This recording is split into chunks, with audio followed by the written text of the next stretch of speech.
when the Lord your God will have led you to the land, which you will enter so as to possess it, and when he will have destroyed many nations before you, the Hittite, and the Girgashite, and the Amorite, and the Canaanite, and the Perizzite, and the Hivite, and the Jebusite, 7 nations much more numerous than you, and more robust than you.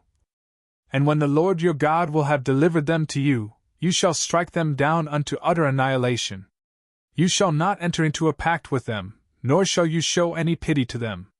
And you shall not associate with them in marriage. You shall not give your daughter to his son, nor accept his daughter for your son. For she will seduce your son, so that he will not follow me, and so that he will instead serve foreign gods. And the fury of the Lord will be enraged, and he will quickly destroy you. So instead you shall do this to them, overturn their altars, and break their statues, and cut down their sacred groves, and burn up their graven images. For you are a holy people to the Lord your God. The Lord your God has chosen you so that you would be his particular people out of all the peoples who are upon the earth. It is not because you surpass all the nations in number that the Lord has joined with you and has chosen you, for you are the least numerous of any people. But it is because the Lord has loved you, and has kept his oath, which he swore to your fathers.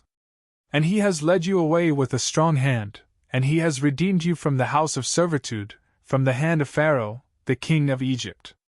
And you shall know that the Lord your God himself is a strong and faithful God, preserving his covenant and his mercy for those who love him and those who keep his precepts for 1,000 generations, and promptly repaying those who hate him, so as to utterly ruin them, without further delay, quickly rendering to them what they deserve. Therefore, keep the precepts and ceremonies as well as the judgments, which I command to you this day, so that you may do them. If, after you have heard these judgments, you keep and do them, the Lord your God will also keep his covenant with you and the mercy that he swore to your fathers. And he will love you and multiply you.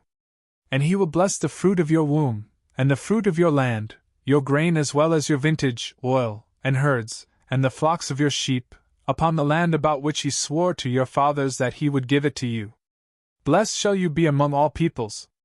No one will be barren among you of either gender, as much among men as among your herds. The Lord will take all sickness away from you. And the very grievous infirmities of Egypt, which you have known, he will not bring upon you, but upon your enemies. You shall devour all the peoples, which the Lord your God will deliver to you. Your eye shall not spare them, either shall you serve their gods, lest they be your ruin. If you say in your heart, these nations are more than I am, so how will I be able to destroy them? Do not be apprehensive. Instead, recall what the Lord your God did to Pharaoh and to all the Egyptians.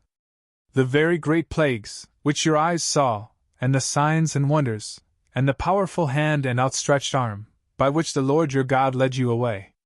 So will he do to all the peoples whom you dread.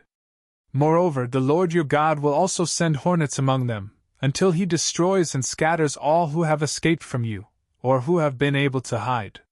You shall not fear them, for the Lord your God is in your midst, a great and terrible God. He himself will consume these nations in your sight, a little at a time, by degrees. You will not be able to destroy them all at once. Otherwise, the wild beasts of the earth might increase against you. And so, the Lord your God will present them in your sight, and you shall slay them until they are thoroughly wiped away. And he shall deliver their kings into your hands, and you shall abolish their names from under heaven. No one will be able to withstand you, until you crush them. Their graven images you shall burn with fire. You shall not covet the silver or gold from which they have been made. And you shall not take for yourself anything from these, lest you offend, because this is an abomination to the Lord your God. Neither shall you carry anything of the idol into your house, lest you become accursed, just as it also is. You shall detest it like dung, and you shall abominate it like defilement and filth, because it is an accursed thing.